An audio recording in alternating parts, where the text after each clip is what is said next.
Yeah. Hello, we are in Module 8, discussing eating disorders. So we're using the updated PowerPoint. There we go here. And okay, so looking at the second slide, the top of it says food. So just some general questions as we kind of go through the PowerPoint. And we'll probably stop recording and then answer these questions later, but how do you experience your relationship with food? How does society relate to food? How does culture relate to food? Religious affiliation relate to food? What media portrays a food impact? How does that impact you? Does media impact your own perception of your own body image? And then any other ideas or questions that come to mind about your own community, relationship to food, nutrition, even down just to how we heard it described. Healthy, unhealthy, neutral, good for you, bad for you. There's so many different ways that we've all heard food referenced. So want to give a disclaimer that I am definitely not a specialist on eating disorders at all. I do not directly treat eating disorders. What I have found over the years, like a lot of other diagnoses, is that you start working with somebody and you're like, okay, the way that we're talking about our body image, we've just mentioned this or that. Maybe we're looking at an eating disorder. We'll talk a little bit more about that. So over 1/2 of teenage girls and 1/3 of teenage boys use, I would say, instead of unhealthy, I would say maladaptive weight control behaviors, skipping meals, smoking to suppress the appetite, fasting, vomiting or purging, or another purge type behavior episode called with taking laxatives or anything to rid the body of food, nutrients, what have you. So just a little history. So in the Western Europe, 12th, 13th century, nothing you need to memorize here. Miracle maidens was a term back then, or women who starved themselves and were highly regarded, and their behavior was imbued with religious interpretations. So, for example, Catherine of Siena of the Catholic Church, whose complete control over her food intake was seen as a sign of religious devotion, which was a huge part of why she was regarded as a saint. Now, different religions, cultures, spiritual groups, what have you, may have fasting as part of a ritual or religious practice. For example, sometimes you'll know about a religion of like, okay, from sunup until sundown, we're fasting as a sign of respect or I'm trying to think of, just lost my train of thought. Dedication, devotion to maybe a religious figure, leader, what have you. It was called holy anorexia, but was short-lived. And by the 16th century, the Catholic Church, they got on board with not a lot of things, but this was one thing they got a lot on board, was going to started to disapprove this type of fasting, especially as it goes beyond 1-2 days. I'm not taking a deep dive into this, but some anorexic individuals were viewed as witches and perhaps had some sort of like witchcraft undertone. However, I have nothing to say on that because I do not know about it. So the history, bulimia was first clinically described in 1979. That's just 45 years ago, right? That's not a long time. Not a long time. Historical accounts date back to 1398 when true bulimus was described in an individual having an intense preoccupation with food and overeating at very short intervals, and that interval was terminated with a purge or vomiting. The word bulimia is derived from Greek and means ravenous hunger, which is quite the opposite of anorexia. However, want to point out that those who have been diagnosed with anorexia or who have some characteristics of anorexia still can feel hunger. Okay, not always, but it's not out of the norm. What are eating disorders? So eating disorders are neurobiological disorders rooted in the brain, causing medical and psychological issues. There's a myth at times that we hear out there of just like, you can choose this behavior. This is not a choice and not simply about control or weight management. So again, sometimes that's one of the biggest obstacles to treating someone with an eating disorder if they are a minor, is you can choose to eat. You can choose not to eat. You can choose to exercise. You can choose not to exercise. Yes, but that's not always the case. Okay, that's not always the case, and is not need to be a part of shaming somebody when it just comes to make a choice or not. So genetics, environment, temperament all play a role, experienced by all genders, body sizes, socioeconomic status, cultures, races, religions, etc. What are eating disorders? So life-threatening illnesses with potential fatal consequences, okay? Involve extreme emotions, attitudes, and behaviors surrounding weight, food, and size. Going to be caused by a range of biological, psychological, and sociocultural factors. Who do eating disorders affect? Everyone, okay? So as many as 20 million women and 10 million men will struggle with an eating disorder at some point in their lives. Okay, and just, I forgot to say this at the beginning, but when we say men and women, like other DSM diagnoses, we are looking at gender assigned at birth. Okay, we're going to talk a little bit more about that. But when we say male, female, men, women, this is assigned at birth. Biopsychosocial disorders, biological factors. So that family history, who down the line in that genogram is diagnosed or not diagnosed with an eating disorder. History of dieting. We've been trying different food plans, dieting over the years, and just it's become a historical part of our development. Type 1 diabetes and genetic predisposition.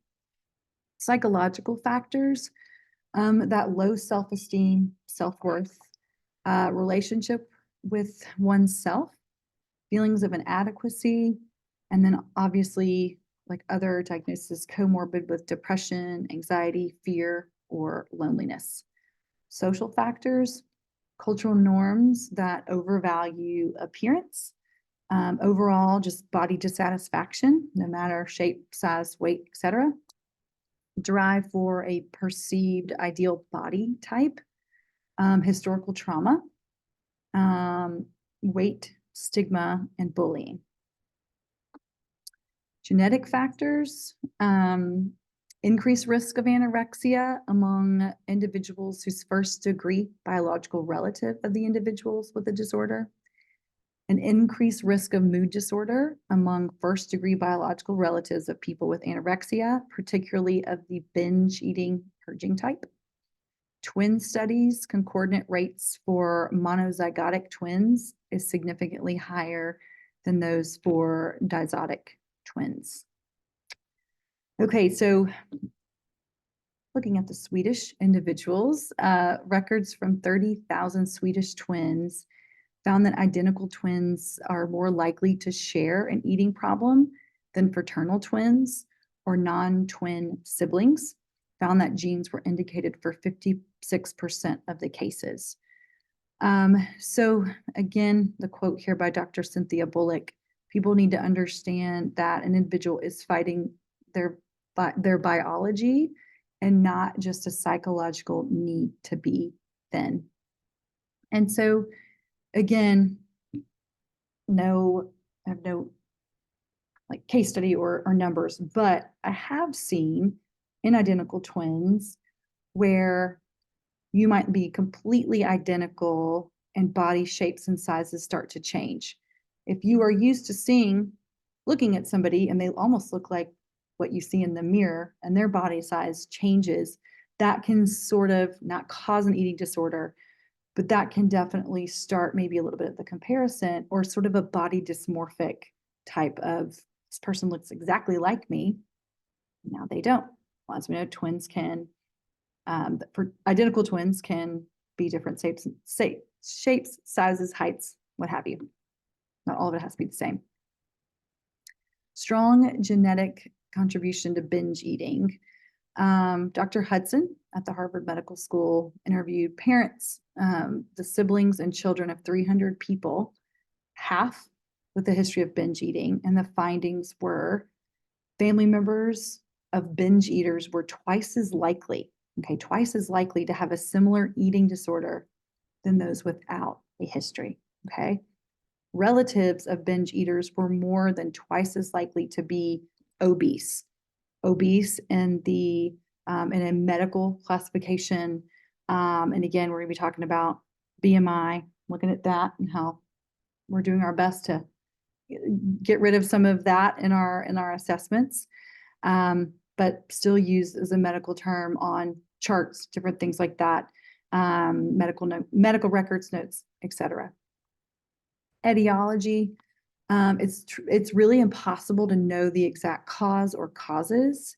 And oftentimes in the clinical mental health community and in like a medical community, it's often considered the perfect storm because we are looking at all of the things from environment to genetics, someone's temperament, stress, trauma, and a combination of those events, and how an individual manages the stress by controlling food intake.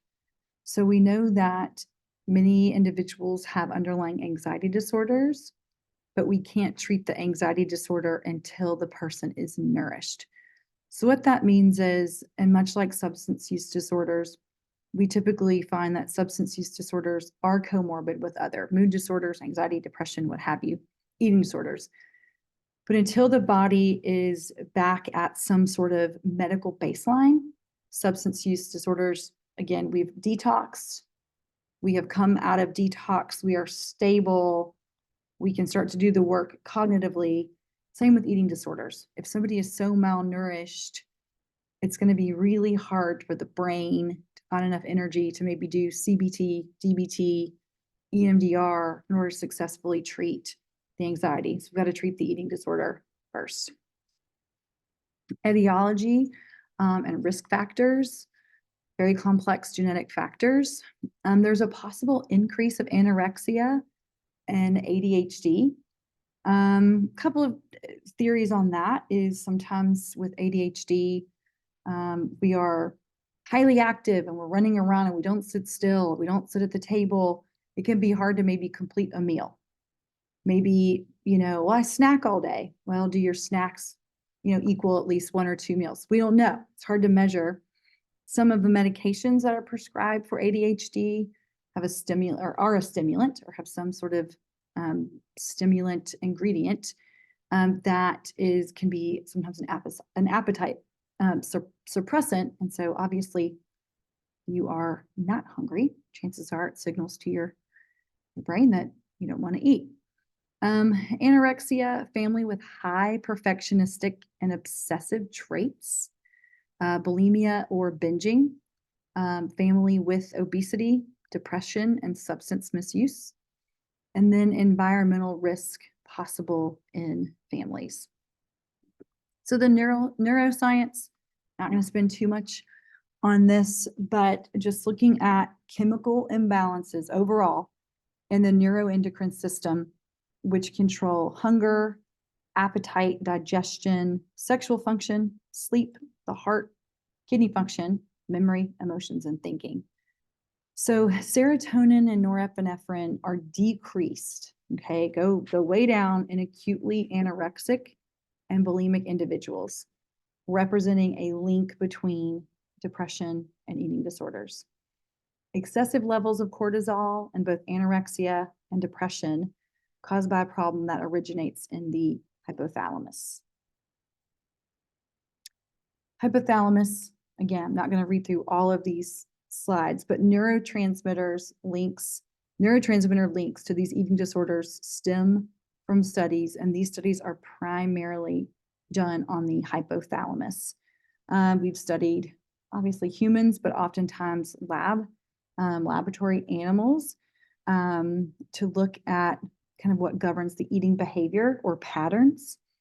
The ventromedial hypothalamus has been called the satiety. How do you say that? Satiety center. Thank you. I did that earlier. It took me 10 times. The satiety center. When this part of the brain is stimulated, the eating behavior stops, correlating to the feeling of being satisfied or full.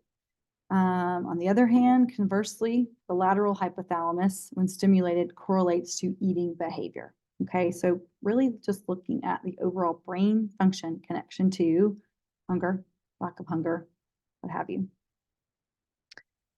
Okay, when operating properly, okay, the hypothalamus, these two areas operate to keep the body at a specific body weight, termed the set point. Damage to either of these regions causes that set point to be altered. Eating will then reflect the new set point. Thus, if it is lower than normal, an individual animal can literally starve themselves to death. Okay. So again, we have, when all the systems are operating on firing on all cylinders, we have that set point. Damage to those, either of these regions is what is going to cause it to be altered, less hunger, what have you, and can literally starve to death. This, I think sometimes that is where, again, people don't realize that one of the fatalities is starvation, which obviously can lead to death.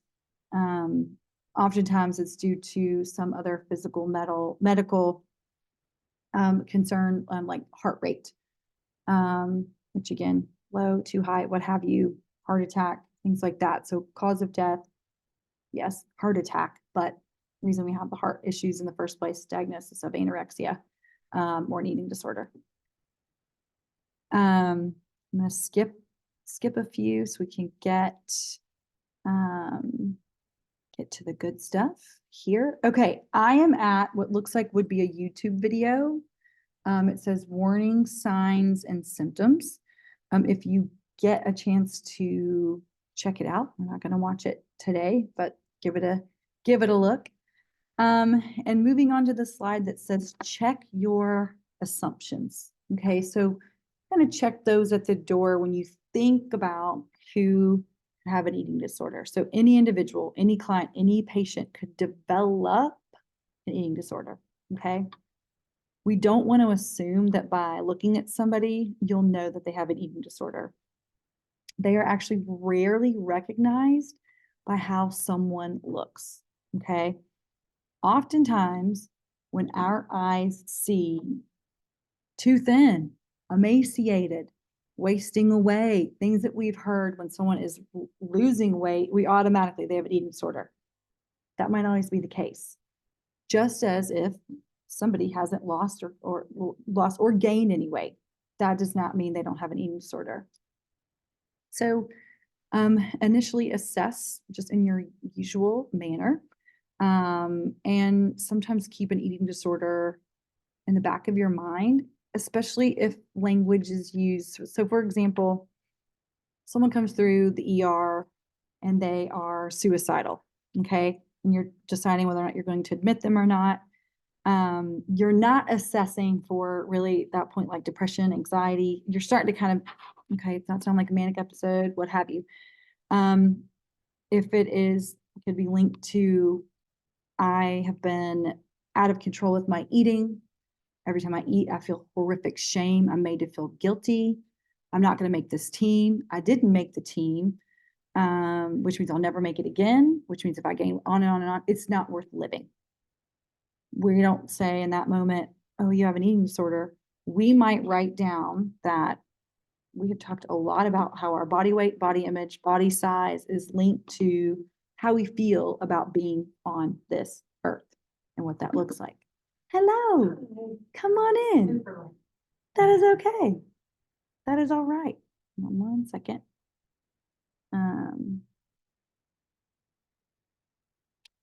Oops. What am I doing here? Okay. All right, here we go. All right. Back to what I think is slide 23. We are now looking, I think, at, well, check your assumptions. Okay, went through that one. Okay, common warning slides is the at the top of the slide. So again, there can be so many. There can be so many different warning signs. So you might say, what about this one? Perhaps. Emotional and behavioral. So weight loss, dieting, and control of food can be some of the primary concerns. Food rituals. I eat this item before this item, because if I eat this item for that item or after that item, I could gain X money. So I have to have my plate looking like this. Social withdrawal. I want to eat alone. I don't feel comfortable. So that means I'm just kind of start socially withdrawing, maybe from all activities. Frequent dieting or body checking. I'm just constantly perhaps checking to see from 1 hour to the next, has anything changed in our body composition? Perhaps extreme mood swings. If we're, physically, if our body is changing physically, our heart rate slows down, we don't get enough sleep, let's say, trouble concentrating, then we are nourished for a few days. We might see our mood change a little bit or a lot. Physical, not always, but noticeable weight fluctuations and a noticeable difference. Gastrointestinal complaints, stomach aches, constipation, what have you, dizziness upon standing or on sitting, difficulty concentrating or sleeping, and then issues with dental, like the erosion of teeth enamel, skin thinning, hair thinning, maybe even falling out, and nail health, of just getting really flimsy nails, sometimes cuticles, kind of peeling, that sort of thing. Okay, what to look for? Okay, so this is if you know that a person is already kind of given some information surrounding having an eating disorder or started talking about an eating disorder, so then we kind of are looking at, like, are they seeking weight loss or a desired weight? Are they counting calories? What happens if they eat more than their goal? Ever feeling out of control around food? Certain beliefs around eating a certain food? Lack of maybe flexibility around times or days or how or what foods? Saving calories for later in the day or swapping it out with exercise? Will they eat food that they haven't prepared or don't know the ingredients or calories? And then that social withdrawal. Do you avoid events with food or eating with other people? So again, I don't treat eating disorders directly, but as we know, people can start telling their story and it can be like, oh, okay. If it's an adult, it looks very different than treating a child, because an adult does not want to work on an eating disorder, doesn't maybe want to tackle a substance use or misuse disorder. There's not much we can do unless they're a complete danger or harm to themselves or somebody else. And so I just do a lot of listening. And I find that if I'm like, that's a little bit rigid, or gosh, they really want their kids to eat just this certain way. And gosh, they have a calorie counter. None of this means someone has an eating disorder. Okay. Could they? Maybe. I'm not trying to could or should or what it looks like. I'm just listening for more any maladaptive behavior reports or I feel so much shame and guilt. I cannot hardly stand myself. I hate the way I look in a mirror. I don't want to leave the house. So that's when I sometimes open up. Tell me more about that. Where did you first experience that?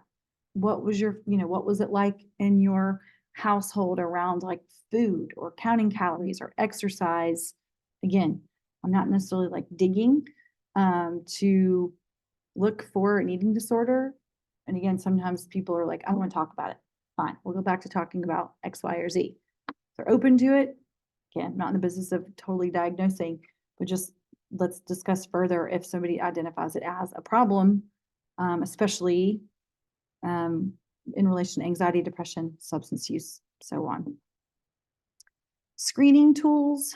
I do not, like I said, work directly with screening tools, but oftentimes I think maybe some pediatric offices use them. Some, when you go into the hospital in general, maybe you get a screening tool. If you maybe you don't get one, maybe somebody is screening for. And these typically are identified or used to identify at-risk individuals, just to see if we need to dig a little bit deeper to see what help can be offered or interventions. So for example, how much more or less do you feel you worry about your weight, body shape, size than other people your age or two above? And again, if it's a screening tool and it's just being administered, it's going to spit out the results of, this individual might be at risk for developing A, B, or C. Here is a list of different screening tools for eating disorders. One of the students in my morning class said that they most commonly use the eating attitudes test, the EAT 26, as a screening tool. But a lot of times, again, we're looking for, does this mean they meet the criteria of diagnosing? And even if they don't meet criteria for diagnosing, it doesn't mean that certain symptoms can't be treated. It just a lot of times comes down to insurance. Okay, we have to have that diagnosis. So oftentimes we are going to need to use a screening tool in order to try to see meeting criteria, how severe, so and so, so forth, so and so and so forth. Again, more screening tools. Are you satisfied? Are you overall satisfied with your eating patterns? Do you ever eat in secret? Does your weight affect the way you look about yourself? And then members of your family or your household, have they ever been diagnosed with an eating disorder or have exhibited eating disorder behavior? And then asking about past, have you ever in the past suffered with eating disorder behavior or had a diagnosis of an eating disorder? Just to kind of gauge really overall the best we can, the relationship with food, body, weight, etc. So the DSM, the 5 diagnoses we have, anorexia, bulimia, binge eating disorder, avoidant restrictive food intake disorder, or ARFID, other specific feeding or eating disorders. And again, remembering that eating disorders are so complex on so many levels. We're asking somebody to be really honest about lots of different things, from how often you eat, how often you use the bathroom, that it sometimes can be hard to meet diagnostic criteria. That's okay. We don't necessarily have to have a diagnosis to treat the symptoms. There is another, and it's not a diagnosis, but it's called orthorexia, which is a preoccupation with exercise, and sometimes people describe it as like clean eating, I'm only going to eat vegan, I'm only going to eat paleo, I've got to exercise this amount. That is not a DSM diagnosis. Where I have seen that kind of split up is avoidant restrictive food intake, where you either avoid all of this type of food group or you restrict a certain food group to a small amount, or it's the same ones that you eat, or maybe anorexia, where you starve obviously with the exercise that kind of goes over. So it's kind of been spread out throughout of those, but that is definitely one that we're hearing more about, is like they've been diagnosed with orthorexia. No, they have not. That is definitely a new term, is not in the DSM-5 TR as of yet. Body mass index. I have a lot to say about that. No. You know, it just depends on who your doctor is and how much emphasis one puts on the body mass index. Obviously, a lot of insurances, in order to pay for X, Y, or Z, going to be either need to be within the body mass index or maybe out of, and oftentimes controls the effects of height, obviously, when assessing weight. If you've never really looked into it, but it's your weight divided by the height squared. It's a math equation. It's used in a table. It's still often pulled out. It's still oftentimes on a medical questionnaire.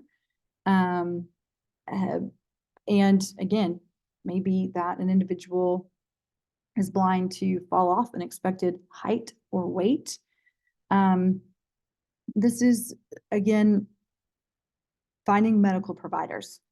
But if this is something that it's like, this is not what I'm necessarily focused on, like we will only treat you if you have a certain body mass index, or, you know, that's going to look different. I had to back myself up this morning because to find another medical provider is oftentimes a privilege, because it might just be that this group of medical providers is the only group you can go to, given insurance or what have you. So just encouraging on our end clients to say, well, maybe advocate for yourself. Maybe if you're not in there to seek weight loss treatment, maybe just say to your doctor, you hear that, you know, but I don't want to talk anymore about my BMI. I'd like to talk about my perimenopausal symptoms, right? Maybe that's what making things, you know. But again, it's still used a lot of times, medical model, baseline, and still sometimes in the clinical model as well.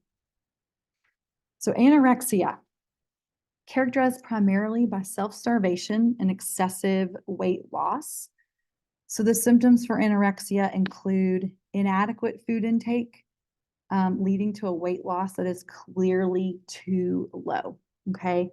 Oftentimes pretty quick weight loss, not always, but that's typically if it's like really, really quick over 2 months, that's when it becomes highly noticeable. Disturbance in the experience of body weight or shape or size, an intense fear of weight gain, obsession with weight, and persistent behavior to prevent weight gain.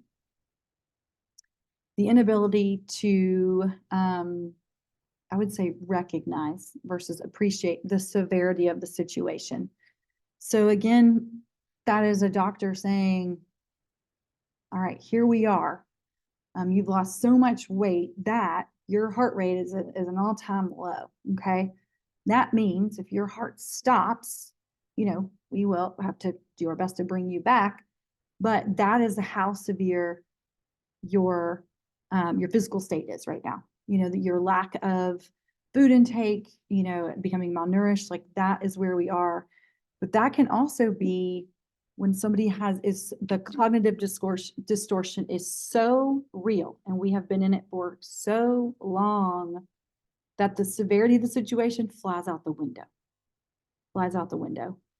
Or if you are being cared for by somebody, parented by somebody, you might have a skewed sense of severity if someone that is caring for you does not also see it as severe along the way. So that's oftentimes when it gets that severe, that's oftentimes when it's a medical type of an emergency, and it's going to be treated in the hospital. Yeah. Had a young woman who started on Mhm. and I never could bring myself to ask her, Mhm. you know, about the situation, but we did, it was during COVID. COVID. So we were meeting on Zoom, but I would be concerned about her. She was here with her family. Mhm. finally, we met up for dinner one night, and like, it was all I could do not to just Mhm. say, oh my gosh, you know, Mhm. we had dinner and she ended up moving out of state. Uh, We were on the phone at Thanksgiving, and she moved out of state. She said, I need you to hold me accountable. I'm going into treatment. Mm. Mm. But I knew she had been into treatment. Yeah. And I said, okay, how do you want me to do this? Mhm. Right? Yeah. How do you want me to As do this? possible. You know, and I did, told her, did talk to you. When are you going? Mhm. How might I, you know, and so we're having this conversation. And later on, she said, I was really mad at you. I didn't want you. She had no idea how Mhm. sick she Mhm. was. Yeah. She did not know. Mhm. I mean, literally, you could see bones Mhm. in her. Yeah. I mean, I was really scared Yeah. for her. Yeah. But it was one of those things I had to tread so So lightly. carefully with Mhm. that and Mhm. respect her. Mhm. Yeah. Yeah. And the complexity of it again, because it is that like treading lightly. You don't want to, push a client too far or assume something. That's where I think it's just that like really honing in on listening and any little, okay, I've heard you say this. Like that's when again I find myself really writing down, like I've heard you say that, um, you know, you're in such distress eating in groups or coming to dinner, or the thought of going back to treatment, thought of going back to treatment being, so scary that you've been hiding, or isolating. Thank you. Epidemiology, gender and culture of anorexia, average onset 15 to 19. But as we know, it's starting younger and younger. Okay. Most common cause of inpatient admission for eating disorders is anorexia. Life history, 1% in 20-year-old women. Increased risk of comorbidities, anxiety, depression, substance use, prevalence in females. And then the rationale varies across cultures. So somatic, aesthetic, media endorsed thinness, really depending on sometimes like where you live. How does your country, how does your town view food, weight loss, weight gain, can oftentimes not cause an eating disorder. Sometimes it can be a protective factor too, if food is looked at in a, when we're hungry, what have you, there's no negative connotation around food. And just on the reverse, if it is constantly being scrutinized, if this way to look is endorsed by popular, let's say, social media accounts, or endorsed by those accounts. So traits of anorexia nervosa, perfectionism, your own personal, just a self-imposed standard of how to look, maybe even behave, anxiety, obsessive compulsive tendencies, rigid thinking. Okay, that like all or nothing, that kind of falls back into the OCD. I will eat this plate of food at this certain time in order to have it metabolized by this time. And kind of coming out of that rigidity can be extremely scary, which means the next two, risk avoidant and experiential avoidant. Oftentimes when somebody goes into treatment, part of the experiential process is eating or just sitting at the table. Not eating, but just getting to a table. Oftentimes we find we've been avoiding places where food can be, like a table or high top, what have you. So oftentimes there's there's just so much avoidance because that's going to be a risk. I'm going to risk, not losing any more weight if I engage in this experiential behavior, which I've not done. I've not experimented with food like that in years. So that comes back to that, just rigid, this is how it works, this is how I know it works, and this is how it feels safe, right? We know what keeps us a certain way. We're going to do everything we can to maintain that. And rule followers, obviously, again, another trait of anorexia. Clinical features, diagnosis of anorexia, loss of 15% of minimal weight or normal weight, BMI less than 17.5 in adults. There's exceptions to that. Atypical anorexia, children and adolescents, the trends in growth charts that we are going every year. We're going to be being measured in all sorts of ways. Menstruation typically absent in females, but not always. So this is where we need to ask everybody, despite what we think they look like, male or female, if they menstruate. Okay. So look at somebody, typically males assigned the gender at birth, do not have a period. Okay. That does not mean we can be sitting with someone that in our view looks like a male and they not be menstruating. Okay. So it is best practice just to ask everybody across the board, not if they're 5 years old, obviously, but when do you have a menstruation cycle? Do you have a period? Now, if you do this to a 14-year-old boy who is like, what the heck? I don't have a period. I can't believe I have a period. Rapport can go a little sideways. That's when we say we don't ever want to assume, given your name and how you present, that you would, but that's not a fun conversation. I did that with a 17-year-old boy a couple of years ago. I was like, do you have a period? And he about backflipped off the couch. What do you think? I was like, I don't know what to think. Worried you're going to,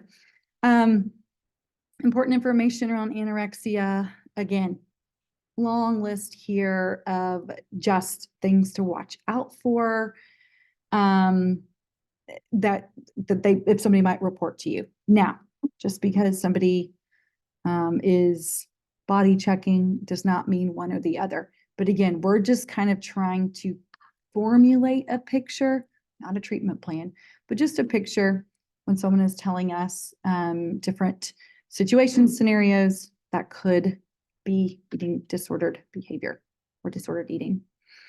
As we know, it affects our whole body. Okay. Definitely the one that I think in a physical way, people hear the most is the heart.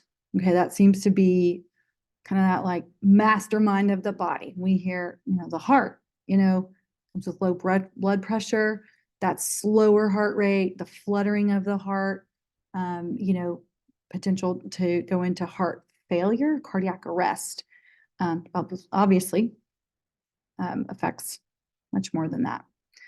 So moving on to the epidemiology, gender and culture of bulimia and binge eating disorders.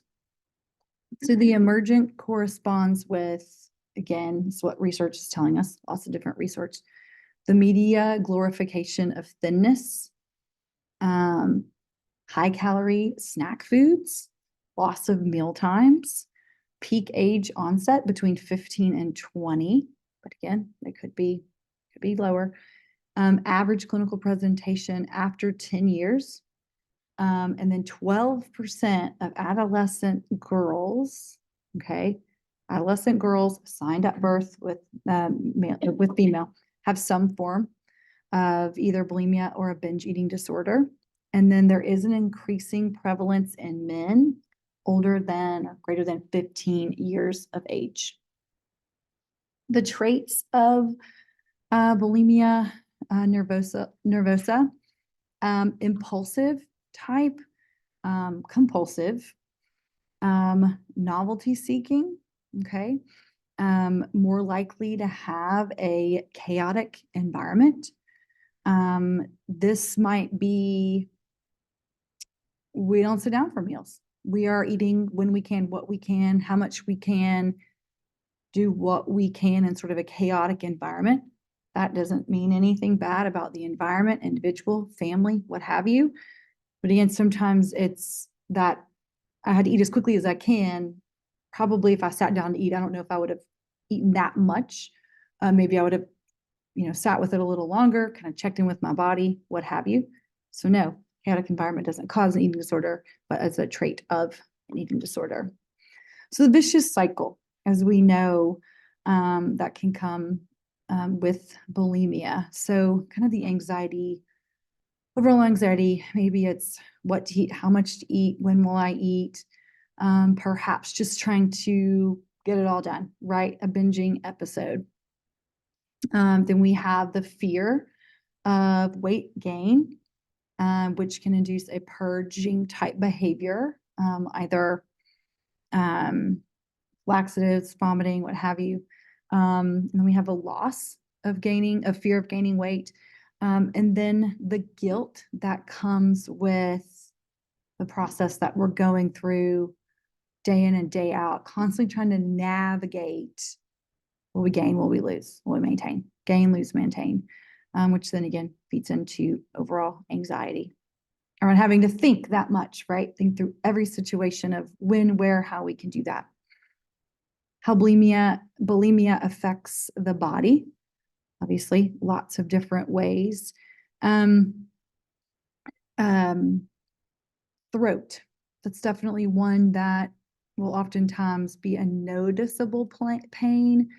Indigestion can, but the throat, if your throat is constantly sore or irritated and you don't have strep throat, you're living with that, that can be painful because there's not going to be necessarily an antibiotic that's going to erase the soreness because it's not necessarily an infection. It is a side effect of purging. What to look for? Food rigidity, okay? Or do they ever sneak food or have ever lied about having something or not having something? When I used to work with kids, do not work with kids anymore, and just hearing little kids say, I can't have that at all. I've got to sneak that in my room. I've got to hide that upstairs. I'll be in so much trouble. I'll be grounded if I were to have X, Y, or Z. And I lie about it all the time. Okay, this does not mean we are going to develop an eating disorder, but now our relationship with food has changed because we're going to have to remove it from where the food is stored or kept or what have you in order to eat it. And so sometimes it's like, I have to eat this so fast before I get caught. So I need to sneak and lie. Does one need to feel the need to compensate for the calories having ingested? Are they weighing themselves? How often are they weighing themselves? How does weight impact their food choices or mood for the rest of the day? I made a poor choice at lunch. Now the rest of my day is thrown off. Or I overate. Now the rest of my day has gone to X, Y, or Z, which leads into the shame and the guilt during or after eating. And then what does an individual do if they eat more than they desired or wanted? Bulimia is characterized by binge eating and compensatory behaviors, okay, such as self-induced vomiting, in an attempt to undo the effects of the binge eating. Symptoms include consuming very large amounts of food, followed by behaviors to prevent the weight gain, like we've talked about, by using vomiting, laxatives, excessive exercise, feeling out of control during the binge eating episodes. There's literally nothing that can stop them. There's no break in the cycle, which just makes somebody feel out of control.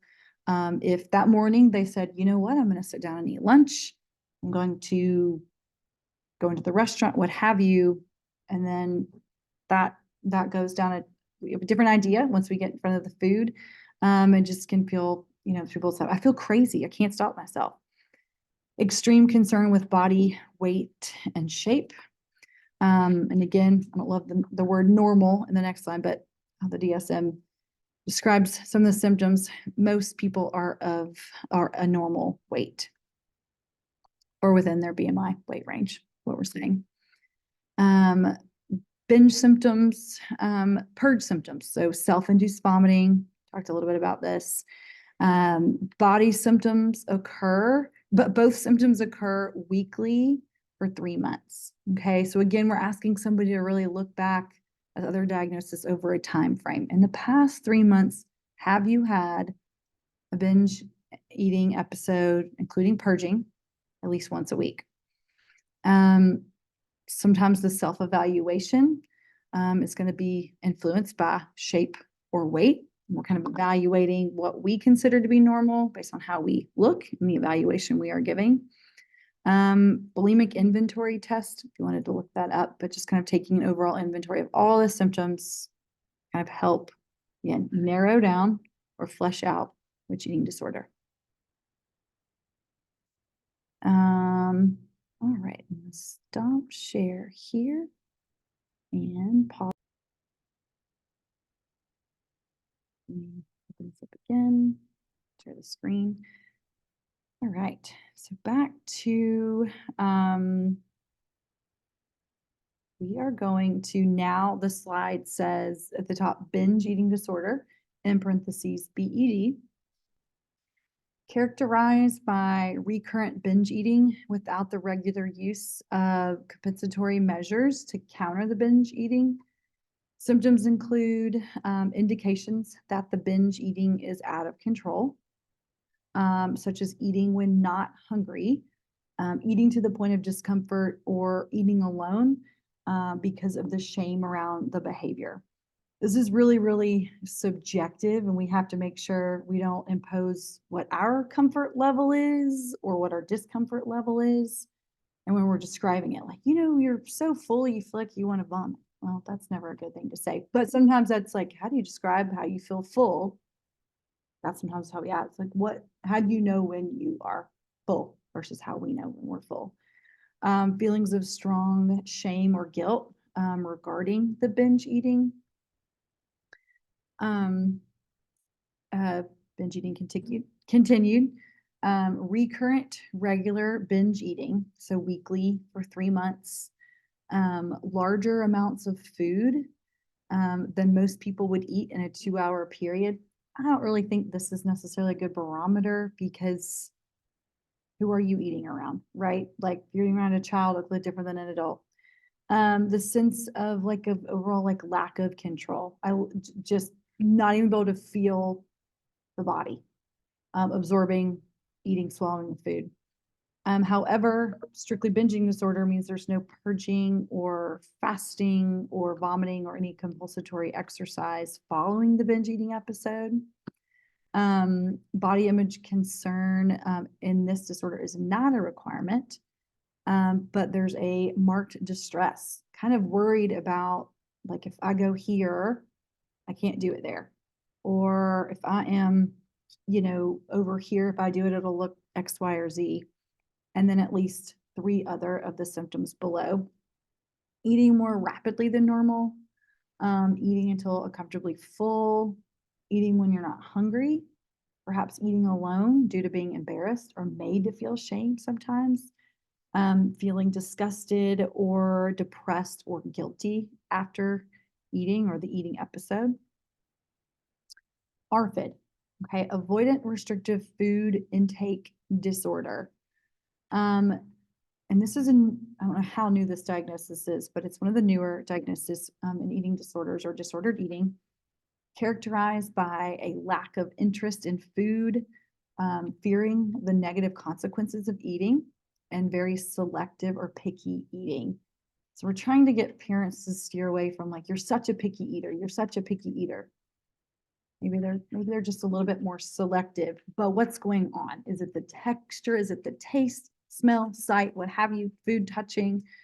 Symptoms include a reduced food intake and frequent complaints of body discomfort with no apparent cause.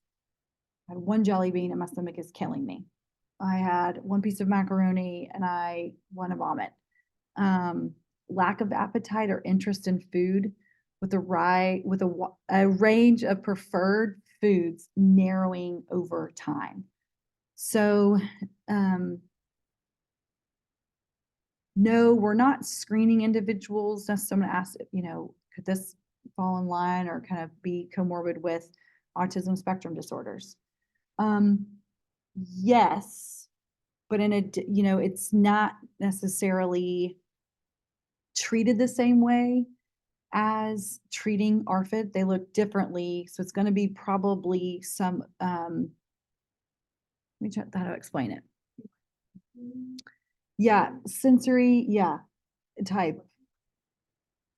And a harder time if you put somebody on like a food plan, and it's introducing a lot of times with ARFID like one food at a time. It might take a lot longer for an individual who is on the spectrum to really accept either trying the food or eating it for a long enough amount of time to where it becomes a food they can eat. But again, oftentimes just it comes down to like texture.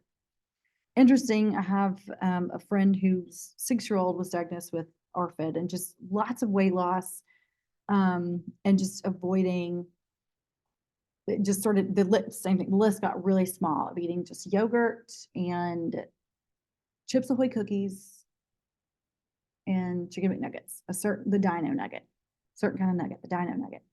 I don't know what the dino, I guess it's shaped like a dinosaur. But anyway, part of the treatment they're receiving now is just letting him eat as much of any of that as he would like, just for like weight restoration. And it seems so counterintuitive. Like she had it was like one of those, you're just trusting the process. She was like, okay, so he can eat a bag of Chips Ahoy cookies at bedtime, like whenever we want. And they're like, no, you want to have the bag of Chips Ahoy cookies at the dinner table. Like we're eating the food, not focusing on but we're going for weight restoration. Then they will start trying to introduce the process using like a swallow study, different things but it was just this interesting, like, so if he wants chicken nuggets all day, dino nuggets all day, then serve him that and he can dip it in yogurt all day long. She was like, his food, we have to take his food where we go, but again, in order just to get him to eat. Other specified feeding or eating disorders. So a feeding or eating disorder that causes significant distress or impairment, but does not meet the criteria for another feeding or eating disorder. So again, or atypical anorexia, the weight is not below the BMI. Sub-threshold bulimia, the criteria for bulimia is met, but with less frequent occurrences. So I can remember once every 6 months for 1 week. Okay, we're looking at once a week for 3 months. Okay, so again, a lot of times we get the otherwise specified disorders to meet diagnostic, so we can meet criteria for insurance. Okay, because we most often always have to have a diagnosis to get insurance to approve. Subthreshold binge eating disorder, criteria met, but occurs at a lower frequency. And then purging disorders, purging without binge eating. So it might not necessarily be complete binge. It might just be I normally would have, but I'm still purging without a binge episode. Night eating syndrome, excessive nighttime food consumption. And kind of trying to specify, is an individual aware or not aware? Are they sleep eating or they're sleepwalking and eating? Because it looks very different to treat the two. If you are aware of what you're doing, you aren't aware of what you're doing. I worked with a client years ago that no recollection. The only recollection she had of eating was peanut butter was her go-to and a certain type of ice cream, and they'd be gone in the morning. You could buy them the next day, that night, and gone. And so she would see that and she didn't feel a lot of discomfort. It wasn't like she woke up like sick as a dog. So it wasn't really, I wouldn't say affecting her. There wasn't really a negative consequence in her mind. So she wasn't gaining weight or losing weight. It became a problem when she was diagnosed with type 1 diabetes, which is genetic, right? Yeah. And it was post-COVID. It was really interesting. It was during COVID. After she had COVID, she was really sick with COVID. We don't know. New studies are being held to see if there's a link because more and more people. Yeah, yeah. So it was imperative for that behavior to stop in the middle of the night because her levels were going through the roof. So how she worked with a nutritionist, and basically it was just trying to put in so many barriers along the way to where the food was to wake you up, like a big bell on the door, a bell on the fridge, the pantry, pushing all the food to the back as far as you can go in the freezer. So you have to actually get in and feel it. But it took a while, because she was like, well, I'm a heavy enough sleeper to have eaten, which means auditorily it was hard, but that was the treatment for it. I know it took a while. And she needed the diagnosis of night eating syndrome so that she could get a specific dietitian or nutritionist to work with her instead of just following a generic like food plan. I mean, she's like, I need someone really specifically to help me do all of this, which then kind of came with the counseling around the plan of putting obstacles in the way. She needed the diagnosis. I misspoke. But killing. There is, when our grandson was diagnosed with juvenile diabetes, the thought was that he had a virus that killed his teeth. Gotcha. Stopped. Helped it to stop. Gotcha. He was diagnosed. Okay. Thank you for that clarification. Appreciate that. Investigation of physical conditions and psychological symptoms. Again, physical investigations, kind of giving somebody a body scan once over, food diaries, growth charts, psychiatric assessments, family history and involvement, observation of a family meal, what that looks like, obviously height and weight, our blood test, electrocardiogram, and then bone density. So just looking at all different, from the physical to the emotional, as we grow, what's monitoring how we grow, how tall we grow, why we're not growing, what have you. And then that family history, that we are the ones that typically take a deeper dive into the history and also the current ways families are involved that are shaping our behaviors, reactions to food, intake, consumption, what have you. Co-occurring disorders, high prevalence rates of co-occurring disorders can intensify eating disorder symptoms and really impact the treatment or the recovery level of care, dropping out of treatment. Most common comorbidities, mood disorders, anxiety, and substance use disorders. Treatment should address coexisting conditions and eating disorders. So again, back to that slide before, just like substance use, we are addressing the treating of the eating disorder first so that we can, once that's maintained, or weight restoration, what have you, substance out of the system, detox safely, we can begin to start the psychotherapy process, CBT, EMDR, what have you, to treat mood or anxiety. Health consequences, that cardiovascular, again, that muscle loss, low irregular heartbeat, gastrointestinal, the bloating, nausea, constipation could be very uncomfortable. This could be hard to stay in class, go to work, have to sit for long periods of time. Neurological difficulty, concentrating, sleeping, including sleep apnea, endocrine, hormonal changes, estrogen, testosterone, thyroid. As we know, sometimes it can, not always, but it can stop somebody during a menstrual cycle. You can, not have a period for a while, or could delay having a menstruation cycle. But we always want to ask everybody, no matter what, if they have a period and when was their last one. And then they will jump off our couch. If they are a 14-year-old boy, young man, as my son says, I'm a young man. Serious, potentially fatal illnesses. And again, I think sometimes you're like, wait, what? Okay. Review, nearly 50 years of research confirms that anorexia has the highest mortality rate of any psychiatric disorder. It's a lot. Risk of death from suicide or medical complications is markedly increased for individuals with eating disorders.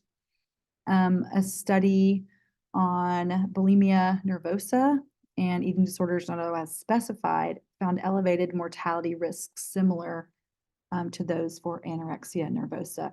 Treatment can take a really long time. Just the weight restoration process alone can take a really hard time. A clinician that I used to work with, just so amazing at treating eating disorders. I said, what is the biggest thing those of us need to know about what you do? And she's like, the slow moving recovery typically you can ever see, which is exhausting for a clinician, because you do start to think it's been, she was like, sometimes it's like 9 months and we are just then addressing underlying, because we've gone in and out of the hospital. We are back on a feeding tube. Now we're not on a feeding tube. Now we're eating for 3 weeks. Now we're not. So she's like, it's just this back and forth of how long it takes to sometimes be in residential treatment, or just be, meeting with a nutritionist every week. Hopefully insurance pays for that, not always. Or being in therapy, sometimes every day, outpatient. And not that I don't have the patience, I just do not know enough on how to treat eating disorders at all. Help is available for seeking treatment. Obviously, intervention. The goal would be some sort of professionally trained individual, ongoing support, and hopefully recovery. That's kind of an interesting concept among some communities of like, what really is recovery? How long do you how long do you need to go without having an episode to be in recovery? So it's always an interesting conversation of just like, how long do I have to be, or they have to be considered? It really looks different to everybody. While we can have community support or support from friends, pastors, family, friends, what have you, it is best practice, to at least be working with somebody that has ideally some sort of training in it or knowledge of. So again, this is going to go back to accessibility, affordability, and what that looks like, and the barriers to seeking treatment. As we know, treatment gets covered a lot by insurance, but sometimes if it becomes a pre-existing condition and we're in and out, then that can delay or put an end to that treatment. Yes. Yeah, my friend said she had to start like every time she got the treatment, she would lose her job, and she'd lose insurance, and then it was just this cycle. It's just cycle. Of just, Mm-hmm. and then she'd get healthy enough where she would get out of treatment and then try to get a job, get a place to live, Mm-hmm. because she'd already lost all that. Mm-hmm. It's just, Mm-hmm. Yeah. Well, and I mean, treatment, if you're expected to be somewhere, sometimes outpatient is like 16 weeks from 9 to 4. That's insurance coverage or not, that's can still be kind of a luxury because that means maybe your job won't accommodate that schedule. So all sorts of dynamics, barriers that can prevent the successful treatment of eating disorders. Management issues to consider. It can be challenging management of acute physical risk, behavioral risk, the urgency to refeed underweight children. The overall consequences we know that can happen of starvation on that developing brain, cognition, and cognitive functioning. The importance of family and caregiver education. This was one of the interesting, when we asked the practitioner, we're like, what is one of the biggest barriers to like family caregivers?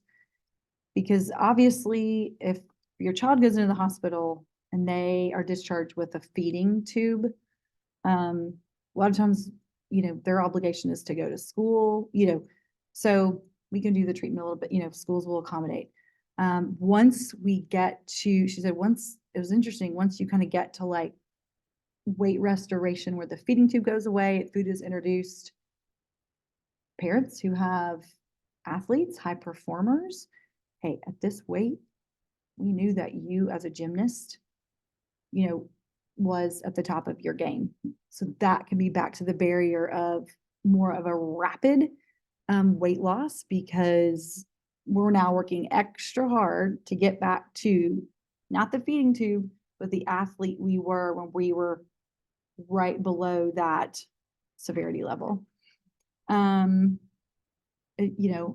if you are in medical treatment, you'll have like a dietitian or nutritional support, overall, family therapy or family system therapy, just to help everybody who might be in the household kind of know, hey, we no longer say that. We're no longer saying that if you have 3 Oreos, you're going to burn in hell. Or that's unhealthy, or we don't eat after 5 p.m. or all the things that we're trying to get this person to sit down and have 1 Oreo, so any type of conversation or talk before this is going to have to be reframed. And then individual therapy that could, for depression. Because, before renutrition, it can likely be ineffective if you are tired, you have low, you just can't concentrate as much, you're not getting enough sleep. It can be really hard to address all of the things. You can't think straight, right? Management, the principles of family therapy. Again, oftentimes, more often than not, medical providers are sitting down. If it's under the age of 18, they'll a lot of times sit down with the caregiver. Parent would have you alone and just kind of explain, you don't want to scare your child, but given your 16-year-old's really low heart rate, she will be staying, he will be staying, they will be staying for a nice chunk of time. That might be scary, but we've got to take this seriously. Therapy not focused on causes of it. There could be so many, and that will be broken down, but it's that family therapy of just, we don't need to, place blame on anybody. Could there be somebody that's to blame? Absolutely. But then we're getting the focus off of the individual and their care. We're deferring to, well, let's talk with dad about it. Yes, that's going to happen, but we're kind of pulling away from the individual. Oftentimes, again, not always under the age of 18 or over the age of 18, but responsibility for recovery is placed with the family and professionals on an outpatient level. Family being a key word here, because if a family is going to be responsible for it, we don't know what that looks like. Like we just said, we have a 15-year-old superstar cross player out of treatment. We need you to be the star lacrosse player. We don't want anything to get in the way of that scholarship. That means we're going to start doing kind of a little bit more look-see at the weight. Appropriate autonomy encouraged when adequately nourished. Okay. We want somebody to be in control, of course, of their own body and what they eat. And so as soon as we can start, giving, hopefully take more control, but just you pick out what you want for dinner, or you do the grocery shopping, or what have you. It's sort of like that we can be almost trusted again, if we are then involved, versus a lot of times treatments, you're eating what you're being told, obviously, to eat. The management motivational approach help clients seeing the benefit of weight. We're hearing it more often called weight restoration versus weight gain. We know the word gain can really just have the brain spiral. But if your weight is becoming more restored, you're going to have more energy for lacrosse. You're going to be more clear-headed at school. You're not going to be as cold. And actually too, you're going to be getting taller. Your body, this way, is going to grow, expand, function. You'll be able to, you've desired having a social life, with friends that you've been kind of avoiding, you've been isolating.